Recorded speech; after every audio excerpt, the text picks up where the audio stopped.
நான் என் குழந்தைகளுடன் ஓர் அனாதை இல்லத்திற்கு தானம் வழங்கச் சென்றிருந்தேன். அங்கே 6 வயது சிறுமி ஒருத்தி மூலையில் அமர்ந்து அழுது கொண்டிருந்தாள். என்னை பார்த்ததும் அவள் ஓடிவந்து என் புடவை தலைப்பை பற்றிக் கொண்டு, அம்மா, என்னை அழைத்துச் செல்ல வந்துவிட்டீர்களா என்று கேட்டாள். அந்த அனாதை இல்லத்தின் பொறுப்பாளர், அந்தச் சிறுமி இங்கே வந்ததிலிருந்தே உங்கள் பெயரையே சொல்லிக் கொண்டிருக்கிறாள் என்று கூறினார். அந்தச் சிறுமியின் கழுத்திலிருந்த லாக்கெட்டை, பதக்கத்தை நான் திறந்து பார்த்தபோது என் காலடியிலிருந்து பூமி நழுவியது போன்ற ஓர் உணர்வு ஏற்பட்டது. காரணம், என் இதயம் ஏதோ ஒரு புரியாத பயத்திலும் சொல்லத் தெரியாத தவிப்பிலும் சிக்கிக் கொண்டது. அதன் காரணம் எனக்கு புரியவே இல்லை. ஏதோ ஒரு விசித்திரமான, பயங்கரமான ஒன்று நடக்கப் போகிறது என்பது போல தோன்றியது. உண்மையில் சொல்லப்போனால் என் வாழ்க்கையிலெல்லாம் சரியாகத்தான் இருந்தது. நான் ஒரு மகிழ்ச்சியான, அமைதியான வாழ்க்கையை வாழ்ந்து வந்தேன். எனக்கு நிறைவான ஒரு குடும்பம் இருந்தது. கடவுள் எனக்கு ஒரு அழகான, ஆரோக்கியமான மகனை கொடுத்திருந்தார். அவனுக்கு இப்போது 6 வயதாகிறது. அவனே என் வாழ்வின் ஒரே ஆதாரம். ஆனால் அன்று ஏன் என்று தெரியவில்லை. என் மகனை வீட்டின் பாதுகாப்பான 4 சுவர்களுக்கு வெளியே அழைத்துச் சென்று, பெற்றோர் அன்பின் நிழல் இல்லாத அந்தச் சிறுவர்களிடம் செல்ல வேண்டுமென்று என் உள்ளம் ஏங்கியது. இந்த எண்ணம் என் மனதில் திடீரென்றுதான் தோன்றியது. ஒருவேளை ஏதோ ஒரு விசேஷ நோக்கத்திற்காக கடவுளை என்னை அங்கே அழைப்பது போல தெரிந்தது. விரைவிலேயே என் மகனுக்கு கம்பளி ஆடைகளை உடுத்தி தயார் செய்தேன். சில இனிப்புகள், பொம்மைகள் மற்றும் உணவுப் பொருட்களை காரில் ஏற்றிக்கொண்டு நகரத்திலிருந்து வெகு தொலைவில் இருந்த ஒரு பெரிய அனாதை இல்லத்தை நோக்கி புறப்பட்டேன். அந்த கட்டிடம் நகரத்தின் இரைச்சல் மற்றும் போக்குவரத்து நெரிசலிலிருந்து பல மைல் தொலைவில் ஒரு பாழடைந்த மற்றும் தனிமையான பகுதியில் அமைந்திருந்தது. அங்கே எங்கும் அமைதி குடிகொண்டிருந்தது. செல்லும் வழியில் தனிமை அதிகரித்துக் கொண்டே போனது. சாலையின் இருபுறமும் இருந்த உயர்ந்த மரங்கள் நிழலை பரப்பியிருந்தன. கார் பயணம் நீண்டதாகவும் சோர்வடைய செய்வதாகவும் இருந்தது. அந்த நேரத்தில் என் மகன் ஜன்னல் வழியாக வெளியே தெரிந்த காட்சிகளைக் கண்டு மிகுந்த மகிழ்ச்சியடைந்தான். சில நேரங்களில் அவன் மேகங்களை காட்டி சிரிப்பான், சில நேரங்களில் மரங்களில் அமர்ந்திருக்கும் பறவைகளை பார்த்து கைதட்டுவான்.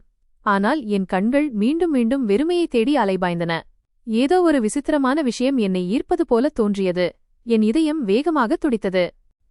அனாதை இல்லத்தின் துருப்பிடித்த பெரிய கதவின் முன் எங்கள் கார் நின்றபோது ஒரு விசித்திரமான குளிரலை என் உடல் முழுவதும் பரவி எனக்கு ஒரு நடுக்கத்தை ஏற்படுத்தியது. வாயில் காவலர் கனத்த சத்தத்துடன் கதவை திறந்தார். நாங்கள் உள்ளே நுழைந்தோம். கட்டிடத்தின் சுவர்கள் மிகவும் பாழடைந்த நிலையில் இருந்தன. அவற்றின் மேல் படிந்திருந்த கரியும் ஆங்காங்கே பெயர்ந்து கிடந்த வண்ணப்பூச்சும் அந்த இடத்தின் தனிமையையும் சோகத்தையும் பறைசாற்றின. காற்றில் ஒருவித ஈரப்பதமும் பழைய கட்டிடங்களுக்கே உரிய ஒரு விசித்திரமான வாசனையும் கலந்திருந்தது. என் மகனை இழந்து விடுவேனோ என்ற பயத்தில் அவன் கையை நான் பலமாக பற்றிக்கொண்டு அனாதை இல்லத்தின் பராமரிப்பாளர் பெண்மணி எங்களுக்காக காத்திருந்த பெரிய ஹாலுக்குச் சென்றேன். அவர் ஒரு நடுத்தர வயது பெண்மணி. எங்களை மிகுந்த உற்சாகத்துடன் வரவேற்றார். இருப்பினும் அவரது கண்களிலும் அந்த இடத்தின் சோகம் தெளிவாக தெரிந்தது. அவர் எங்களை குழந்தைகள் இருக்கும் அறைக்கு அழைத்து சென்றார். அங்கே பல குழந்தைகள் பல்வேறு விளையாட்டுகளில் மும்முரமாக ஈடுபட்டிருந்தனர். ஆனால் சாதாரண குழந்தைகளின் முகத்தில் இருக்கும் அந்த மழலை சிரிப்பும் மகிழ்ச்சியும் அவர்களின் முகங்களில் இல்லை. என் மகன் தன் வயதுடைய பல குழந்தைகளைக் கண்டதும் அவர்களுடன் மகிழ்ச்சியாக கலந்து பழகத் தொடங்கினான். நான் அந்த குழந்தைகளுக்காக கொண்டு வந்திருந்த பரிசுகளை அவன் அவர்களுக்கு பகிர்ந்து கொடுக்க ஆரம்பித்தான். ஒவ்வொரு குழந்தையின் கண்களிலும் ஒரு நம்பிக்கை இருந்தது. நான் அவர்களுக்கு ஏதோ ஒரு தேவதை போலவோ அல்லது ஒருவேளை அவர்கள் தங்கள் இழந்த தாயாகவே என்னை கருதுவது போலவோ என்னை பார்த்தார்கள். ஆனால் என் கண்கள் ஏன் என்று தெரியாமல் யாரையோ தேடிக்கொண்டிருந்தன. நான் தவிப்புடன் அங்குமிங்கும் பார்த்தேன். எல்லா குழந்தைகளின் தலைகளையும் வருடினேன், அன்பாக பேசினேன். ஆனாலும் என் மனதின் படபடப்பு குறையாமல் அதிகரித்துக் கொண்டே போனது. அப்போது என் பார்வை அறையின் கடைசி மூலையில் சற்று இருள் சூழ்ந்த பகுதியில் விழுந்தது. அங்கே ஒரு சிறுமி தரையில் அமர்ந்து தன் முழங்கால்களுக்குள் தலையை வைத்துக்கொண்டு தனியாக அமர்ந்திருந்தாள். அவளை சுற்றியிருந்த சூழல் அறையின் மற்ற பகுதிகளை விட முற்றிலும் மாறுபட்டிருந்தது. அங்கே மகிழ்ச்சி என்பதே வரமுடியாது என்பது போல தோன்றியது. அந்தச் சிறுமி அணிந்திருந்த உடைகள் மிகவும் பழையதாகவும் அழுக்காகவும் இருந்தன. அவை அவளுடைய உடலமைப்பிற்கு சற்றே பெரியதாகவும் தெரிந்தன. கலைந்து கிடந்த அவளது கூந்தல் அவளுடைய முகத்தை மறைத்திருந்தது. ஏதோ ஒரு அறியாத சக்தி என்னை அவளை நோக்கி இழுப்பதாக எனக்கு தோன்றியது. என்னால் என் காலடிகளை கட்டுப்படுத்த முடியாமல் அவளை நோக்கி நடந்தேன். என் இதயத் துடிப்பு அதிகரித்துக் கொண்டே போனது. யாரோ ஒரு சுத்தியலால் என் நெஞ்சில் அடிப்பது போலவும் தொண்டையில் ஏதோ ஒரு விசித்திரமான முள்கயிறு சிக்கிக் கொண்டது போலவும் ஒரு உணர்வு ஏற்பட்டது. நான் அவளுக்கு அருகில் சென்றபோது அவள் விம்மி அழும் மெல்லிய சத்தம் எனக்கு கேட்டது. அவள் அழுது கொண்டிருந்தாள். அவளது அழுகை முறை எவ்வளவு வேதனையாக இருந்ததென்றால் என் இதயம் துடித்துப் போனது. என் கண்கள் தானாகவே நனைந்தன. நான் தைரியத்தை வரவழைத்துக் கொண்டு அவளை அழைத்து, மகளே, நீ ஏன் இங்கே தனியாக அமர்ந்திருக்கிறாய்? ஏன் அழுகிறாய் என்று கேட்டேன். என் குரலை கேட்டதும் அவள் மெதுவாக தலையை உயர்த்தினாள். எங்கள் கண்கள் ஒன்றையொன்று சந்தித்தபோது முழு உலகமே அந்த இடத்திலேயே நின்றுவிட்டது போல எனக்கு தோன்றியது. அவளுக்கு பெரிய கருமையான மற்றும் ஆழமான கண்கள் இருந்தன. அவற்றில் ஆச்சரியமும் அடையாளமும் கலந்த ஒரு புயல் வீசியது. அது என்னை உலுக்கிவிட்டது. அவள் முகம் கண்ணீரால் நனைந்திருந்தது. ஆனால் அவளது முகஜாடை எப்படி இருந்ததென்றால் அவள் எனக்கு மிகவும் நெருக்கமானவளாகத் தோன்றினாள்.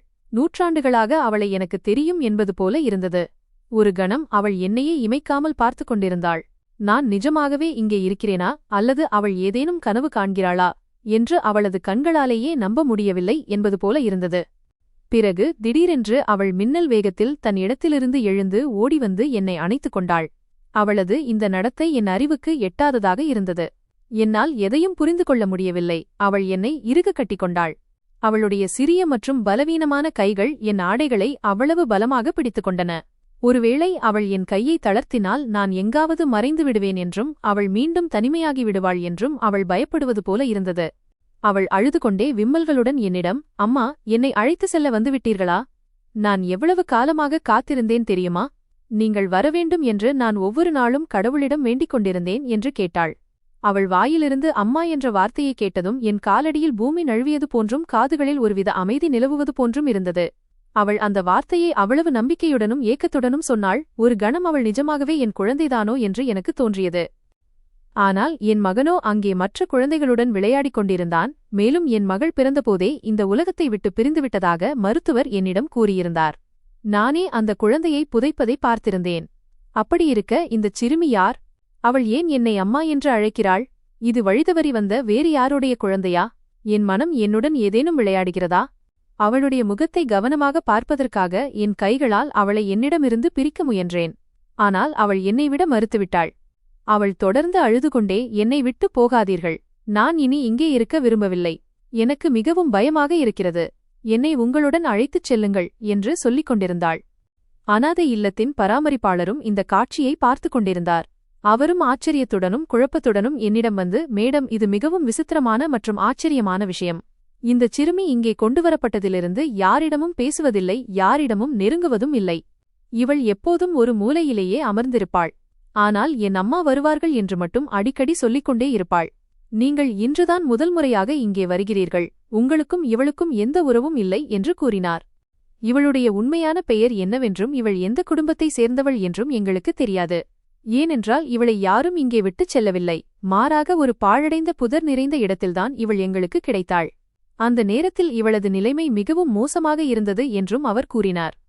பராமரிப்பாளரின் பேச்சை கேட்டதும் என் மனதில் கேள்வி கணைகள் புயலாக எழுந்தன. நான் குனிந்து அந்தச் சிறுமியின் கண்ணீரைத் துடைத்து அவளது முகத்தை கூர்ந்து கவனித்தேன். அவளுடைய நெற்றி, கண்கள் மற்றும் உதடுகளின் அமைப்பு என் மகனுடனும் என் கணவருடனும் மிகவும் ஒத்துப்போவதை என்னால் உணர முடிந்தது. அந்த அடையாளம் எவ்வளவு ஆழமாக இருந்ததென்றால் அதை அலட்சியப்படுத்துவது சாத்தியமில்லாத ஒன்றாக இருந்தது.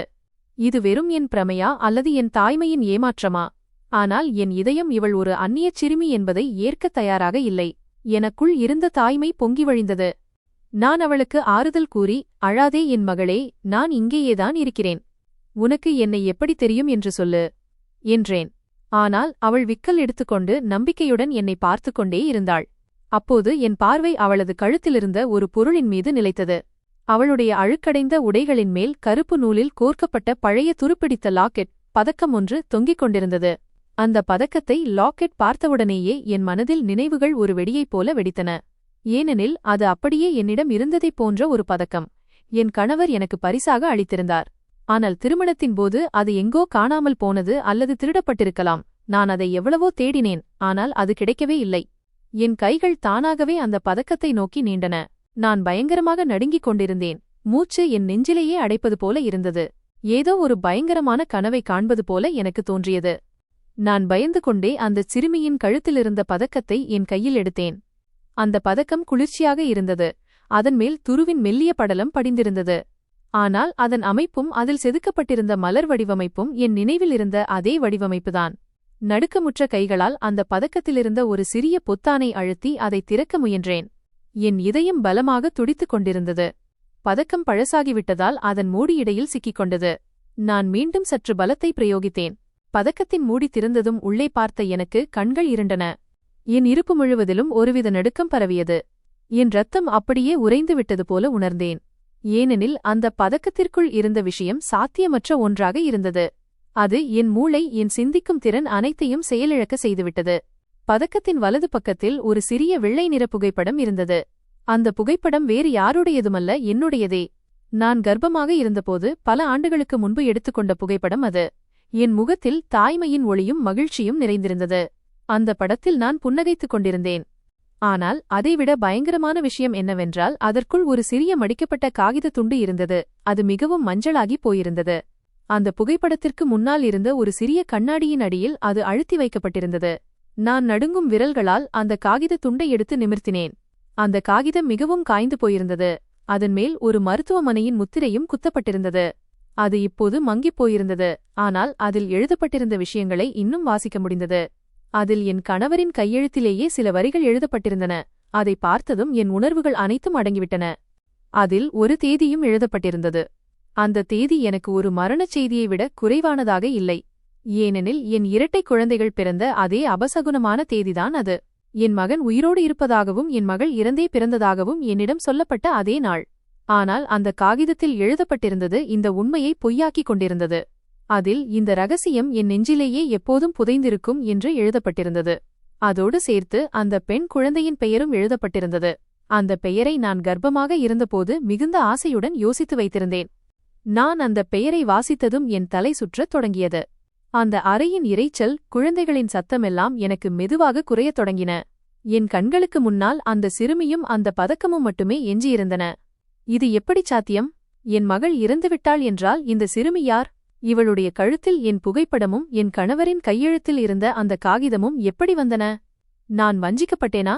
என்னுடன் ஏதேனும் பெரிய மற்றும் அருவருப்பான விளையாட்டு விளையாடப்பட்டதா? என் மனதில் என் கணவரின் முகம் நிழலாடியது.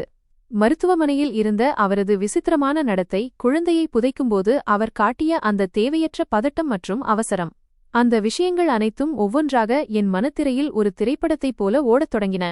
அவர் என்னை குழந்தையின் முகத்தைக் கூட சரியாக பார்க்க விடவில்லை என்பதும், உன்னால் இதை தாங்கிக் கொள்ள முடியாது என்று கூறியதும் எனக்கு நினைவுக்கு வந்தது. எனக்கு மயக்கம் வருவது போல இருந்தது. நான் அப்படியே அந்த சிறுமிக்கு முன்னால் தரையில் அமர்ந்துவிட்டேன். அந்த சிறுமி இன்னும் என் கையை பற்றிக் கொண்டிருந்தாள். அவளது அப்பாவியான மற்றும் பயந்த கண்களில் ஒரு கேள்வி இருந்தது, இனி எல்லாம் சரியாகிவிடுமா என்று.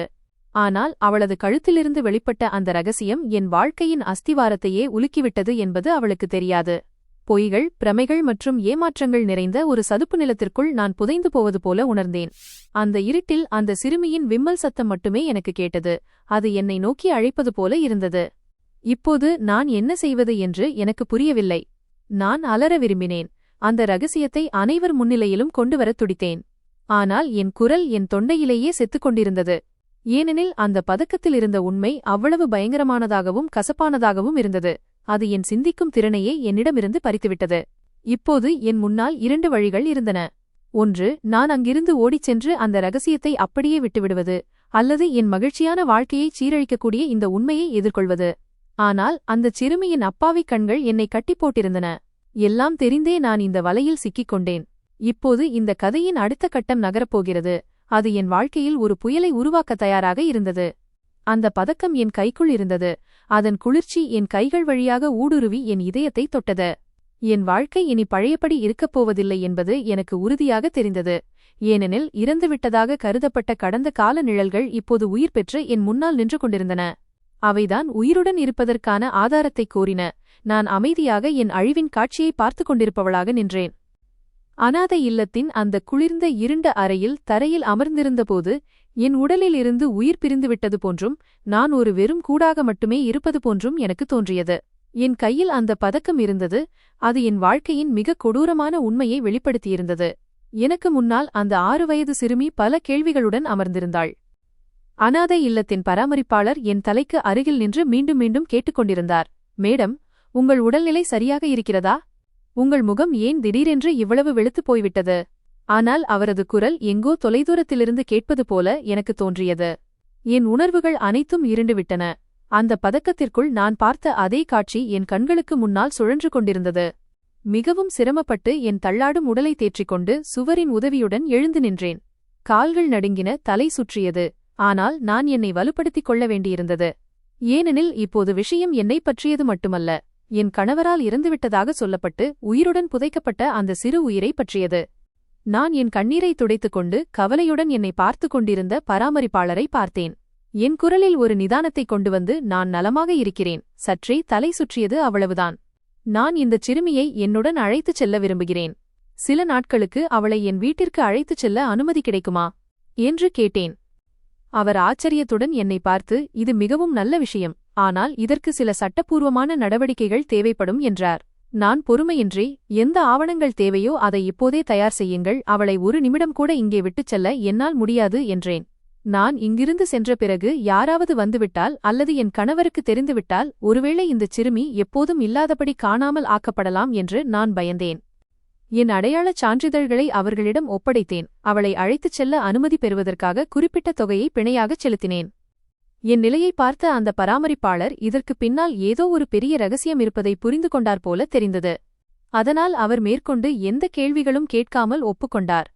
நடுங்கும் கைகளால் அந்த சிறுமியின் கையை பற்றினேன். அவள் இன்னும் என் கையை விடாமல் பிடித்துக் கொண்டிருந்தாள். அவள் கையும் பனிக்கட்டியைப் போல குளிர்ந்திருந்தது. அவள் பயந்திருந்தாள். ஆனால் அவளது கண்களில் என் மீது ஒரு விசித்திரமான நம்பிக்கை இருந்தது. தான் பாதுகாப்பான கைகளில் இருப்பதாக அவள் உணர்ந்தாள். நானும் என் மகனும் அந்த சிறுமியும் வெளியே வந்தபோது மாலை நேரம் இருண்டு கொண்டிருந்தது. வானமும் துக்கத்தில் ஆழ்ந்தது போல தெரிந்தது. காரை அடையும் வரை என் மனதில் ஆயிரக்கணக்கான எண்ணங்கள் ஓடிக்கொண்டிருந்தன. நான் யாரை நம்பி என் வாழ்க்கையின் இத்தனை ஆண்டுகளை கழித்தேனோ, யாரை கண்மூடித்தனமாக நம்பினேனோ, அவர் எப்படி இவ்வளவு பெரிய துரோகியாகவும் கொடூரமானவராகவும் இருக்க முடியும்? அவர் சொன்ன அன்பான வார்த்தைகளெல்லாம் பொய்யா? மகள் பிறந்தபோது அவர் சிந்திய கண்ணீர் எல்லாம் முதலைக் கண்ணீரா? காரில் ஏறி நான் ஓட்டுநர் இருக்கையில் அமர்ந்தேன். சிறுமியை பின் இருக்கையில் என் மகனுடன் அமர வைத்தேன். இதுவரை அமைதியாக இருந்த என் மகன், அம்மா, இவர் யார்? ஏன் இவர் நம்மோடு வீட்டிற்கு வருகிறார் என்று அப்பாவியாக கேட்டான். அவனது கேள்வி என் இதயத்தை கிழிப்பது போல இருந்தது. உன் அப்பா பிறந்தவுடனேயே கொன்றுவிட்டதாகச் சொன்ன உன் தங்கைதான் இவள் என்று அவனிடம் என்னால் எப்படி சொல்ல முடியும்? நான் கஷ்டப்பட்டு என் கண்ணீரை கட்டுப்படுத்திக் கொண்டு மெதுவான குரலில், மகனே, இவள் உன்னுடைய தோழி, இனி இவள் நம்மோடுதான் இருப்பாள் என்றேன். காரை செலுத்தியபோது மழை பெய்யத் தொடங்கியது. ஜன்னல் கண்ணாடியில் விழும் மழைத்துளிகள் எனக்குள் இருந்த புயலை இன்னும் அதிகமாக்கின. வழி முடிந்து கொண்டிருந்தது. ஆனால் காலம் அப்படியே நின்றுவிட்டது போல இருந்தது. பின்னோக்கி பார்க்கும் கண்ணாடியில், ரியர்வியூ மிரர், நான் அந்த சிறுமியை மீண்டும் மீண்டும் பார்த்து கொண்டிருந்தேன். ஒவ்வொரு முறையும் அவளது முகத்தில் என் கணவரின் முகமே எனக்கு தெரிந்தது. அதே மூக்கு, அதே நெற்றி, அதே கண்கள். இந்த அடையாளம் அவ்வளவு தெளிவாக இருந்தது. நான் கண் தெரியாதவளாக இருந்திருந்தால் கூட அவளை அடையாளம் கண்டிருக்க முடியும். ஆனால் இத்தனை ஆண்டுகளாக நான் குருடியாகத்தான் இருந்தேன், என் கணவரின் உண்மையை அடையாளம் காண முடியாதவளாக. மழையின் வேகம் அதிகரித்துக் கொண்டிருந்தது. சாலைகள் வெறிச்சோடிக் கொண்டிருந்தன. காரின் வைப்பர் இயங்கும் டிக் டிக் சத்தம் என் மூளையில் சுத்தியலால் அடிப்பது போல இருந்தது. வீட்டிற்குச் சென்றதும் நான் என்ன செய்வேன் என்று யோசித்துக் கொண்டிருந்தேன். அங்கு சென்றதும் என் கணவரின் சட்டையை பிடித்து கேட்பேனா? அல்லது அமைதியாக இது குறித்து அவர் என்ன எதிர்வினையாற்றுவார் என்று காத்திருப்பேனா? இப்போதே காரை நிறுத்திவிட்டு அலற வேண்டுமென்றும், எனக்கு இழைக்கப்பட்ட இவ்வளவு பெரிய அநீதியை உலகிற்குச் சொல்ல வேண்டுமென்றும் என் இதயம் ஏங்கியது. ஆனால் நான் பொறுமையாக இருக்க வேண்டியிருந்தது. ஏனெனில் உண்மையின் கடைசி முடிச்சு வரை நான் செல்ல வேண்டியிருந்தது. அவர் ஏன் இப்படி செய்தார் என்று நான் அறிய விரும்பினேன். தன் சொந்த குழந்தையையே அனாதையாக விட்டுவர ஒரு தந்தைக்கு என்ன கட்டாயம் இருந்தது? இந்த கேள்விகளுக்கான பதில்களை அவர் மட்டுமே தர முடியும். வீட்டிற்குச் செல்லும் தூரம் குறைந்து கொண்டே வந்தது. என் இதய துடிப்பு அதிகரித்தது. நான் ஒரு வீட்டிற்குச் சென்று கொண்டிருக்கவில்லை, மாறாக ஒவ்வொரு சுவரிலும் ஒவ்வொரு செங்கலிலும் துரோகம் ஒளிந்திருக்கும் ஒரு பொய்க்கோட்டைக்குச் சென்று கொண்டிருப்பதாக எனக்கு தோன்றியது. கார் வீட்டின் வாசலை அடைந்தபோது வரவேற்பறையில் விளக்குகள் எரிந்து கொண்டிருப்பதைக் கண்டேன். அதாவது அவர் வீட்டிற்கு வந்துவிட்டார் என்று அர்த்தம். என் கை ஸ்டியரிங் மீது உறைந்து போனது. இன்று முதல் முறையாக உண்மையான முகத்தை பார்க்கப் போகும் அந்த மனிதரை எதிர்கொள்ள ஒரு கணம் பயமாக இருந்தது. நான் ஒரு நீண்ட மூச்சை எடுத்துக்கொண்டேன். எனக்குள் இருந்த தாய்மையை விழிப்படையச் செய்தேன். அது என்னை ஒரு பெண் சிங்கத்தைப் போல தைரியமானவளாக மாற்றியது. காரை போர்ட்டிகோவில் நிறுத்திவிட்டு குழந்தைகளை அழைத்துக் கொண்டு இறங்கினேன். மழையில் நனைந்து கொண்டே நாங்கள் வாசலை அடைந்தோம். என் மகன் மகிழ்ச்சியில் ஓடி சென்று, பாப்பா, பாருங்கள், நாங்கள் யாரை அழைத்து வந்திருக்கிறோம் என்று உரக்க கத்தினான். நான் அந்தச் சிறுமியின் கையைப் பற்றிக் கொண்டு மெதுவாக உள்ளே சென்றேன். எதிரே சோஃபாவில் அமர்ந்து அவர் செய்தித்தாள் படித்துக் கொண்டிருந்தார். தேநீர் கோப்பை அவர் முன்னால் இருந்தது. மகனின் குரலைக் கேட்டு அவர் சிரித்துக்கொண்டே தலையை உயர்த்தினார். அட, என் செல்ல மகனே, நீங்கள் வந்துவிட்டீர்களா என்றார். பிறகு அவர் பார்வை எனக்கு பின்னால் நின்றிருந்த அந்த சிறுமியின் மீது விழுந்தது. அந்த நொடி என் வாழ்க்கையின் மிக நீண்ட மற்றும் முடிவெடுக்கும் கணமாக இருந்தது. அவரது முகத்தில் ஏற்படும் ஒவ்வொரு மாற்றத்தையும் கவனிக்க நான் தயாராக இருந்தேன். அவரது பார்வை அந்த சிறுமியின் முகத்தில் விழுந்தவுடனேயே அணைந்து போன விளக்கைப் போல அவரது புன்னகை மறைந்தது. அவரது கையில் இருந்த செய்தித்தாள் நடுங்கத் தொடங்கியது. இரத்தமே இல்லாதது போல முகம் வெளுத்துப் போனது. அவர் கண்கள் அப்படியே விரிந்திருந்தன. ஏதோ பேயை பார்த்தது போல அசைவற்று அந்த சிறுமியை பார்த்துக் கொண்டிருந்தார். அந்த அறையில் ஒரு பயங்கரமான அமைதி நிலவியது. சுவர்க்கடிகாரத்தின் டிக் டிக் சத்தமும் வெளியில் பெய்யும் மழையின் சத்தமும் மட்டுமே கேட்டது. என் மகன் இன்னும் அவர் கால்களை கட்டிக்கொண்டிருந்தான். ஆனால் அதை அவர் உணரவே இல்லை. அவரது முழு கவனமும் என் பின்னால் ஒளிந்து கொள்ள முயன்ற அந்த சிறுமியின் மீதே இருந்தது.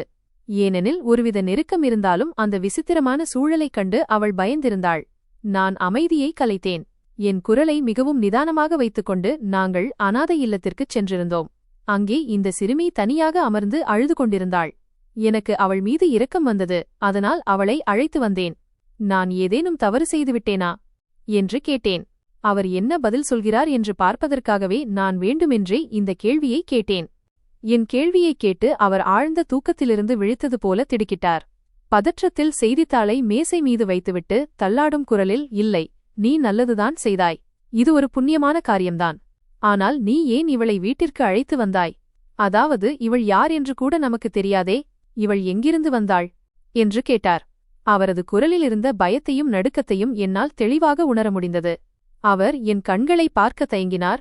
அறையில் குளிரிருந்தும் தன் நெற்றியில் வழிந்த வியர்வையை மீண்டும் மீண்டும் துடைத்துக் கொண்டிருந்தார். நான் அவர் கண்களை நேருக்கு நேராக பார்த்து சொன்னேன், இவள் யார் என்று எனக்கு தெரியாது. ஆனால் விசித்திரமான விஷயம் என்னவென்றால், இவளுக்கு என்னை அடையாளம் தெரிகிறது. என்னை அம்மா என்று அழைக்கிறாள். அனாதை இல்லத்தில் இருப்பவர்களும் சொன்னார்கள், இவள் அங்கே வந்ததிலிருந்தே என் அம்மா வருவார் என்று சொல்லிக் கொண்டிருந்தாளாம். இதைக் கேட்டு உங்களுக்கு ஆச்சரியமாக இல்லையா? நான் இதைச் சொன்னதும் அவர் இன்னும் பதற்றமடைந்து அங்கிருந்த தண்ணீர் டம்ளரை எடுத்து ஒரே மூச்சில் குடித்தார். பிறகு, அட, இவள் ஒரு குழந்தைதானே, ஏதோ குழப்பத்தில் சொல்கிறாள் என்றார். நான் சொன்னேன், ஆனால் பாருங்கள், இவளுடைய முகமும் உங்களைப் போலவே எவ்வளவு ஒத்துப்போகிறது அல்லவா? அதற்கு அவர் சொன்னார், அட, யாரோ ஒருவருடன் முகம் ஒத்துப்போவது என்பது பலமுறை நடக்கும் ஒரு சாதாரண விஷயம்தான். நீ இதைப் பற்றி அதிகமாக யோசிக்காதே. இவளை திரும்ப கொண்டு போய் விட்டுவிடு. அறிமுகமில்லாத ஏதோ ஒரு பிரச்சனையை முசிபத் நம்மால் வீட்டில் வைத்திருக்க முடியாது. இதைக் கேட்டதும் எனக்கு கோபம் தலைக்கேறியது. அவர் தனது சொந்த மகளையே ஒரு அறிமுகமில்லாத பிரச்சினை என்று சொல்லிக் கொண்டிருந்தார். நான் என் கோபத்தை கட்டுப்படுத்திக் கொண்டு சொன்னேன், என்னால் இவளை திரும்ப கொண்டு போய்விட முடியாது. இவளுடைய தாய் தந்தை யார் என்று தெரியும் வரை இவள் இங்கேயேதான் இருப்பாள். அதுவுமில்லாமல் இவளுடைய முகம் எனக்கு மிகவும் பரிச்சயமானதாக தெரிகிறது. நீங்களும் கவனமாக பாருங்களேன். இவள் உங்களுக்கு யாரையும் நினைவூட்டவில்லையா? நான் என் பின்னால் மறைந்திருந்த அந்தச் சிறுமியை முன்னால் இழுத்து நிறுத்தினேன். அந்தச் சிறுமி அச்சத்துடன் அவரை பார்க்கத் தொடங்கினாள். அந்தச் சிறுமியின் பார்வையும் என் கணவரின் பார்வையும் சந்தித்த உடனேயே என் கணவரின் கண்களில் ஒரு விசித்திரமான மின்னல் தோன்றியதைக் கண்டேன். அது உடனே குற்ற உணர்வாகவோ அல்லது ஒருவேளை பயமாகவோ மாறியது. அவர் உடனே தன் பார்வையை திருப்பிக் கொண்டு கோபத்துடன், இவள் முகம் யாரைப்போல் இருக்கிறது என்று எனக்கு எப்படி தெரியும்? நான் மிகவும் சோர்வாக இருக்கிறேன். எனக்கு ஓய்வு தேவை என்றார். என்று கூறிவிட்டு அவர் வேகமாக எழுந்து தனது அறைக்குச் சென்றார். அவர் இப்படி தப்பி ஓடுவது அவரிடம் ஏதோ தவறு இருக்கிறது என்பதற்கான ஆதாரமாக இருந்தது. நானும் விட்டுவிடவில்லை. சிறுமியை வேலைக்காரியிடம் ஒப்படைத்துவிட்டு அவருக்கு பின்னால் அறைக்குள் சென்றேன்.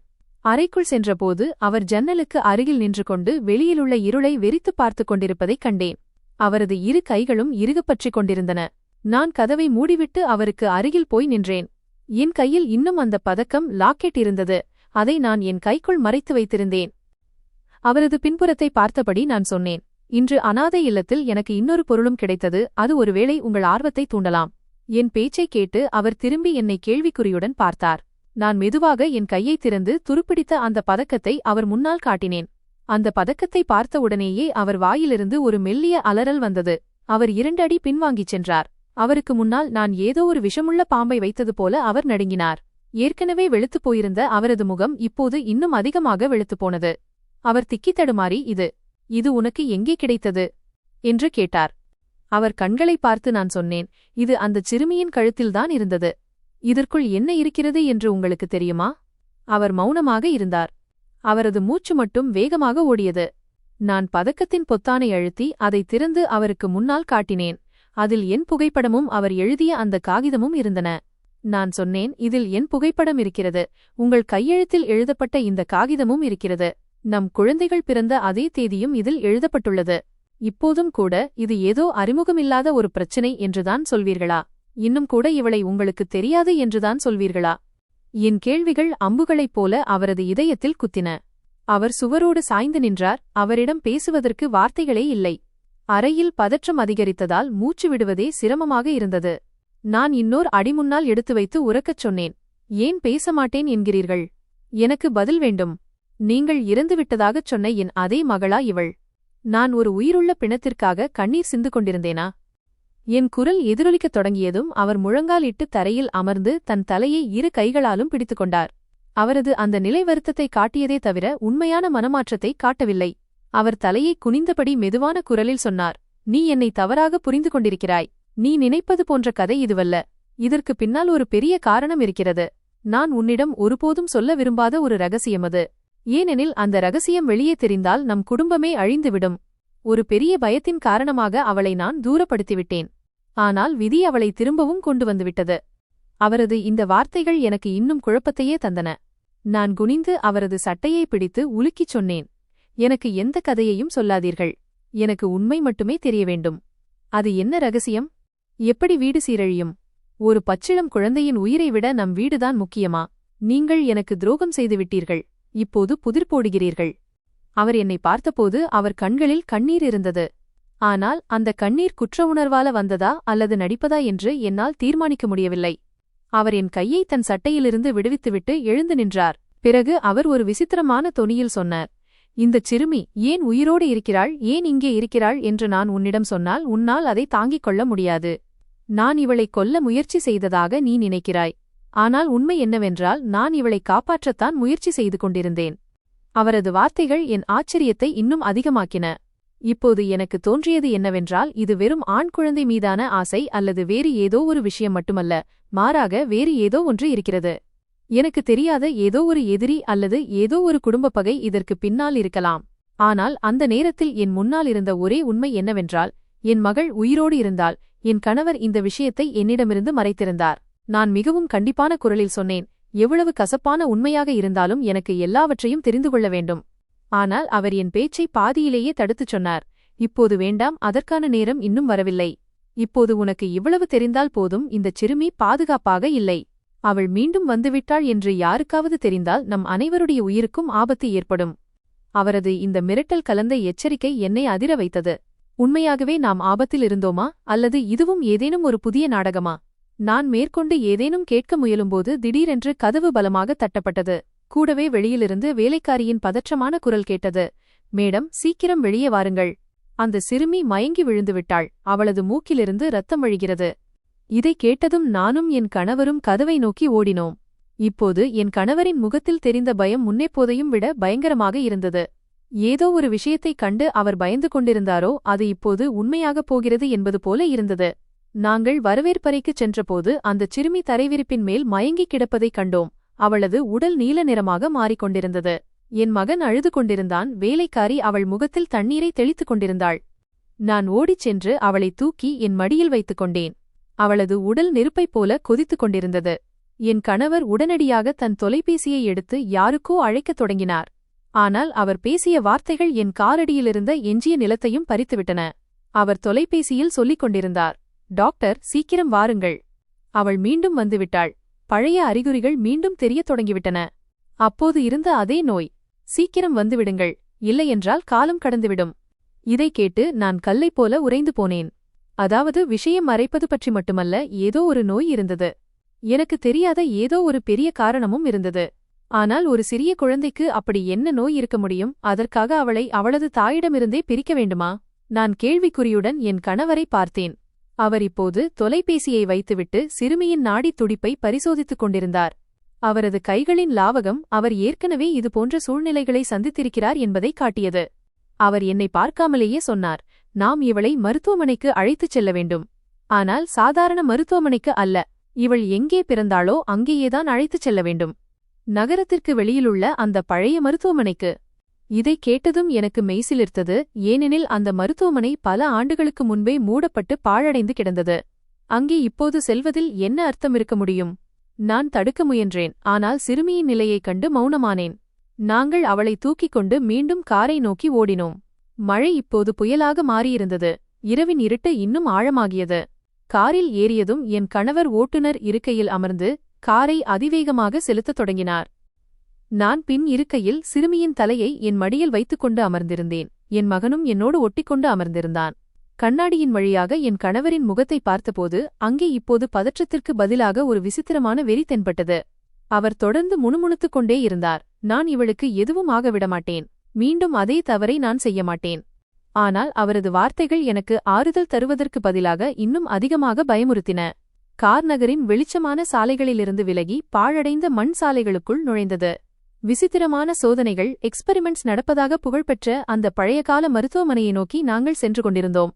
என் கணவர் என்னையும் என் குழந்தைகளையும் அங்கே அழைத்துச் சென்று கொன்றுவிடுவாரோ என்ற பல எண்ணங்கள் என் மனதில் எழுந்தன. அல்லது அங்கே வேறு ஏதேனும் ஆபத்து நமக்காக காத்திருக்குமோ? ஆனால் தாய்மையின் பிடியில் சிக்கிய நான் அமைதியாக அமர்ந்திருந்தேன். சிறுமியின் மூச்சு திணறியது. அவள் தூக்கத்திலோ அல்லது மயக்கத்திலோ எனக்கு புரியாத சில விசித்திரமான வார்த்தைகளைச் சொல்லிக் கொண்டிருந்தாள். ஆனால் அந்த வார்த்தைகள் என் கணவரை இன்னும் அதிகமாக தவிக்க வைத்தன. திடீரென்று கார் ஒரு பலமான அதிர்வுடன் நின்றது. ஒருவேளை கார் சேற்றில் சிக்கிக் கொண்டிருக்கலாம். என் கணவர் ஸ்டியரிங் மீது ஓங்கி அடித்துவிட்டு கீழே இறங்கினார். நானும் பயந்து ஜன்னல் வழியாக வெளியே பார்த்தேன். வெளியே கடும் இருட்டும் மழையின் இரைச்சலும் மட்டுமே இருந்தது. அப்போது காரின் முகப்பு விளக்கு ஹெட்லைட் வெளிச்சத்தில் சில நிழல்கள் அசைவதைக் கண்டேன். அவை மனிதர்களின் உருவங்கள் போல தெரிந்தன. ஆனால் அவர்களின் நடத்தை மிகவும் விசித்திரமாக இருந்தது. என் கணவர் வெளியே நின்று கொண்டு அந்த நிழல்களை பார்த்து கொண்டிருந்தார். அவற்றைக் கண்டு பயப்படுவதற்கு பதிலாக அவர்களுக்கு ஏற்கனவே தெரிந்தவர்களைப் போல பேசிக் கொண்டிருந்தார். இந்த காட்சியைக் கண்டு என் ரத்தம் உறைந்தது. இவர்கள் யார்? என் கணவருக்கும் இவர்களுக்கும் என்ன உறவு? இந்த பாழடைந்த இடத்தில் அவர்கள் ஏன் ஏற்கனவே நமக்காக காத்திருந்தார்கள்? நான் உடனடியாக காரின் கதவுகளை பூட்டிக் கொண்டு என் குழந்தைகளை மார்போடு அணைத்துக் கொண்டேன். ஆனால் அடுத்த நொடி என் பொறுமையை மீறியதாக இருந்தது. அந்த நிழல்களில் ஒரு நிழல் முன்னால் நகர்ந்து வெளிச்சத்திற்கு வந்தது. அவனது முகத்தை பார்த்ததும் என் வாயிலிருந்து அலறல் சத்தம் வந்தது. ஏனெனில் அந்த மனிதன் வேறு யாருமல்ல, 6 ஆண்டுகளுக்கு முன்பு என் மகள் இறந்துவிட்டதாகச் சொன்ன அதே மருத்துவர்தான் அவர். அவர் அங்கே நின்று கொண்டு என் கணவருடன் சேர்ந்து புன்னகைத்துக் கொண்டிருந்தார். அவரது புன்னகையில் ஒரு பிசாசுத்தனம் தெரிந்தது. அவர் என் கணவரின் தோளில் கையை வைத்துச் சொன்னார், "நீ வாக்கை மீறிவிட்டாய். அவளை திரும்பவும் இங்கே கொண்டு வந்துவிட்டாய். இனி என்ன நடந்தாலும் அதற்கு நீதான் பொறுப்பு." இதை கேட்டதும் என் கணவர் அவர் காலடியில் விழுந்து, "அவளை காப்பாற்றுங்கள். நீங்கள் என்ன சொன்னாலும் செய்கிறேன். தயவு செய்து அவளை காப்பாற்றுங்கள்" என்று கெஞ்சினார். இவையெல்லாம் என்ன நடந்து கொண்டிருக்கிறது? என் கணவர் ஏன் ஒரு மருத்துவரின் காலில் விழுந்து கிடக்கிறார்? அவர்கள் எதைப் பற்றிய வாக்கை சொல்கிறார்கள்? என் அறிவுக்கு எதுவும் எட்டவில்லை. அப்போது அந்த மருத்துவர் காரின் ஜன்னல் கண்ணாடிக்கு அருகில் வந்து அதன் மேல் கையை வைத்தார். அவரது விரல்களில் நான் பிரசவத்தின் போது பார்த்த அதே மோதிரம் இருந்தது. கண்ணாடியின் வழியாக அவர் என்னை பார்த்தார். அவரது கண்களில் ஒரு செய்தி இருந்தது. அது உண்மையான விளையாட்டு இப்பதான் ஆரம்பமாகிறது என்பதையும், நானும் என் குழந்தைகளும் ஒரு பெரிய சதியின் கான்ஸ்பிரசி பலியாகிவிட்டோம் என்பதையும் எனக்கு புரிய வைத்தது. அதன் வேர்கள் கடந்த காலத்தில் மிகவும் ஆழமாக இருந்தன. இப்போது நான் காரினுள்ளே கைதியாக இருந்தேன். வெளியே என் கணவரும் அந்த பிசாசு மருத்துவனும் நின்றிருந்தார்கள். என் மடியில் ஒரு இரகசியத்தின் நூலில் உயிர் ஊசலாடிக் கொண்டிருக்கும் என் மகள் இருந்தாள். இந்த இரவு இன்னும் நீளமாகப் போகிறது. மழை புயலும் சத்தமும் ஒரு புறம் இருக்க, எனக்குள் எழுந்த புயல் என்னை செயலிழக்க செய்தது. என் கணவர் இன்னும் அந்த பிசாசு மருத்துவரிடம் கெஞ்சிக் கொண்டிருந்தார். அவர் மிகவும் திமிராக இந்த நாடகத்தை பார்த்துக் கொண்டிருந்தார். என் மகளின் உடல் குளிர்ந்து கொண்டிருந்தது. அவளது மூச்சு மெதுவாகிக் கொண்டிருந்தது. இதைக் கண்டு என்னால் இனி பொறுக்க முடியவில்லை. எனக்குள் இருந்த அனைத்து தைரியத்தையும் ஒன்று திரட்டினேன். காரின் கதவைத் திறந்து அந்த புயல் மழையில் உடனடியாக வெளியே வந்தேன். நான் வெளியே வருவதை பார்த்ததும் அந்த மருத்துவரின் முகத்தில் ஒரு தந்திரமான புன்னகை படர்ந்தது. ஆனால் என் கணவர் என்னை பார்த்து அவமானத்தில் அப்படியே கூனிக்குறுகி நின்றார். நான் கத்தினேன், "இவையெல்லாம் என்ன கூத்து? இந்த பெண் குழந்தை எந்த வாக்கிற்காக பலியாக்கப்பட்டாள்?" அந்த மருத்துவர் உரக்கச் சிரித்தார். அது மின்னலின் சத்தத்தோடு கலந்தது.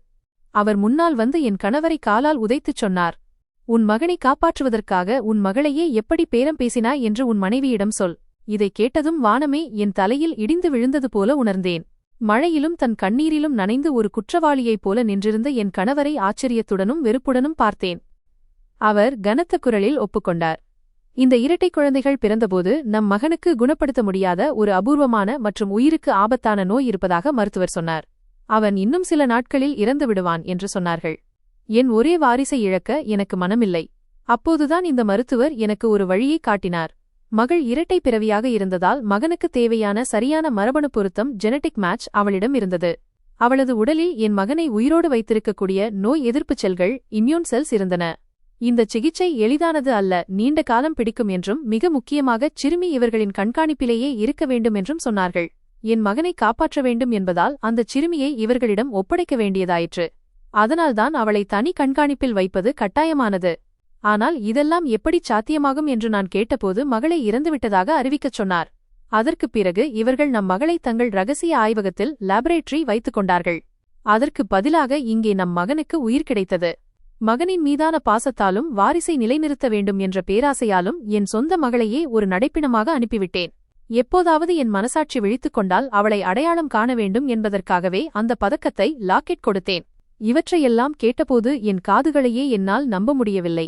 தன் மகனின் வாழ்க்கைக்காக தன் மகளையே பலி கொடுக்கும் அளவுக்கு ஒரு தந்தை எப்படி இவ்வளவு கொடூரமானவராக இருக்க முடியும்? சிகிச்சை என்ற பெயரில் இவளை அங்கே வைத்திருந்தார்கள் என்று நீ நினைக்கிறாயா? இல்லை, அவள் ஒரு சிறைச்சாலையில் இருந்தாள். அங்கே அவளை வெறும் மருந்து தயாரிக்கும் இயந்திரமாக மட்டுமே கருதியிருக்கிறார்கள். அங்கிருந்து அவள் தப்பித்து வந்தபோது அவளது நிலைமை மிகவும் மோசமாக இருந்தது. ஏனெனில் அவளுக்கு சில ஊசி மருந்துகள் ஏற்றப்பட்டன. அவை அவளை உயிரோடு வைத்திருப்பதற்காக அல்ல, மாறாக அவளை பலவீனமாக வைத்திருப்பதற்கே போடப்பட்டவை. இதை அவளது பராமரிப்பாளர் என்னிடம் கூறினார். அப்போது மருத்துவர் உரக்க கத்தினார், இப்போது பேச்சை நிறுத்து. அந்த பெண் குழந்தையை என்னிடம் திரும்பக் கொடு. இல்லையெனில் உன் மகனும் பிழைக்க மாட்டான். ஏனெனில் இவர்களின் இருவர் உயிரும் ஒன்றுடன் ஒன்று இணைக்கப்பட்டுள்ளது. இதை கேட்டதும் நான் காரை நோக்கி ஓடி என் மகளை மார்போடு அணைத்துக் கொண்டேன். அதற்குள் என் மகனும் அழுது கொண்டே காரை விட்டு வெளியே வந்தான். அவன் என் கையை பிடித்துக் கொண்டான். நான் மருத்துவரின் கண்களை நேருக்கு நேராக பார்த்துச் சொன்னேன், நான் இனி என் மகளை ஒருபோதும் உன்னிடம் தரமாட்டேன். இதற்காக என் உயிரே போனாலும் கவலையில்லை. என் கணவரின் பலவீனத்தையும் முட்டாள்தனத்தையும் நீ பயன்படுத்திக் கொண்டாய். ஆனால் வாழ்வும் சாவும் கடவுளின் கையில் மட்டுமே இருக்கிறது. உன்னை போன்ற கசாப்பு கடைக்காரர்களின் கையில் இல்லை என்பதை நான் புரிந்து கொண்டேன். இதுவரை மௌனமாக இருந்த என் கணவர் நானும் குழந்தைகளும் ஒன்றாக நிற்பதைக் கண்டபோது ஒருவேளை அவருக்குள் இருந்த மானமும் சுயமரியாதையும் விழித்துக் கொண்டிருக்கலாம். அல்லது இத்தனை ஆண்டுகளாக அடக்கி வைக்கப்பட்டிருந்த அந்த தந்தை பாசம் திடீரென ஆவேசமாக வெடித்திருக்கலாம். அவர் மருத்துவர் மீது பாய்ந்து அவரை தள்ளி கீழே விழச் செய்தார். பிறகு என்னை பார்த்து, நீ குழந்தைகளை அழைத்துக் கொண்டு ஓடிவிடு, நான் இவனை தடுக்கிறேன் என்று கத்தினார். நான் ஒரு நொடியைக் கூட வீணாக்காமல் குழந்தைகளை உடனடியாக காரில் அமர வைத்துவிட்டு ஓட்டுநர் இருக்கையில் அமர்ந்தேன். மருத்துவர் எழுந்து என் வழியை மறிக்க முயன்றார். ஆனால் என் கணவர் அவரை பிடித்துக் கொண்டார். நான் காரை பின்னோக்கிச் செலுத்தி ரிவர்ஸ் அந்த நரகத்திலிருந்து முழு வேகத்தில் தப்பிச் சென்றேன். நான் பின்னால் திரும்பி பார்க்க விரும்பவில்லை. வழியில் இந்த இரத்த வெறிபிடித்த விளையாட்டை நிரந்தரமாக முடிவுக்கு கொண்டுவர நேராக காவல் நிலையத்திற்கு சென்றேன். பிறகு உடனடியாக என் மகளை ஒரு நல்ல மருத்துவமனைக்கு அழைத்துச் சென்றேன். அங்கே மருத்துவர்கள் பரிசோதனை செய்த பிறகு என் மகளுக்கு தொடர்ந்து விஷம் கொடுக்கப்பட்டு வந்திருப்பதாகச் சொன்னார்கள். ஆனால் இப்போது அவள் அபாயக்கட்டத்தை தாண்டிவிட்டாள். என் மகனும் முற்றிலும் நலமாக இருக்கிறான். அவனுக்கு எந்த நோயும் இல்லை. அதாவது இவையெல்லாம் அந்த மருத்துவர் தனது சோதனைகளைச் செய்யவும் பணம் பறிக்கவும் என் கணவரின் மனதில் விதைத்த வெறும் பொய்களும் ஏமாற்று வேலைகளும் மட்டுமே. என் கணவர் கைது செய்யப்பட்டார். பிறகு அந்த மருத்துவரும் பிடிபட்டார். என் மகள் இப்போது என்னுடன் இருக்கிறாள். என் மகன் தன் தங்கையுடன் மிகவும் மகிழ்ச்சியாக இருக்கிறான். ஆனால் இந்தச் சம்பவம் எனக்கு வாழ்க்கையின் மிகப்பெரிய பாடத்தை கற்பித்தது. தன் பிள்ளைகளுக்கு இடையே பாகுபாடு காட்டுவது என்பது கடவுளின் முடிவிற்கு எதிராக போராடுவதற்குச் சமம். மகனோ அல்லது மகளோ இருவருமே கடவுளின் ஆசீர்வாதம்தான். ஒரு மனிதன் தன் பேராசையாலும் சமூக அழுத்தத்தாலும் உறவுகளை பலிகொடுக்கும்போது அதன் முடிவு அழிவைத் தவிர வேறொன்றுமில்லை. பேராசையும் வாரிசு மீதான மோகமும் என் கணவரிடமிருந்து அவரது நிம்மதியையும் குடும்பத்தையும் பறித்துக் கொண்டன. உண்மை எவ்வளவு ஆழமாக புதைக்கப்பட்டிருந்தாலும் ஒரு நாள் அது வெளியே வந்து மறைக்கப்பட்ட ஒவ்வொரு குற்றத்தையும் தோலுரித்து காட்டும் என்பதை இது எனக்கு கற்பித்தது. இன்று நான் என் 2 குழந்தைகளுடன் தனிமையில் வாழ்ந்தாலும் மிகவும் நிம்மதியாக இருக்கிறேன். ஏனெனில் இப்போது எங்களைச் சுற்றி எந்த பொய்யும் இல்லை. நண்பர்களே, இந்த கதை உங்களுக்கு பிடித்திருந்தால் நீங்கள் எந்த ஊரிலிருந்து இந்த கதையை கேட்கிறீர்கள் என்பதை கமெண்ட் எங்களுக்கு தவறாமல் சொல்லுங்கள். வீடியோவை லைக் செய்யுங்கள், ஹைப் கொடுங்கள் மற்றும் முடிந்தவரை அதிகமாக பகிருங்கள். ஷேர். சேனலுக்கு புதியவர் என்றால் சப்ஸ்கிரைப் செய்து நோட்டிஃபிகேஷன் பெல் ஐகானை அழுத்துங்கள். அப்போதுதான் அடுத்த அப்டேட் உங்களுக்கு முதலில் கிடைக்கும்.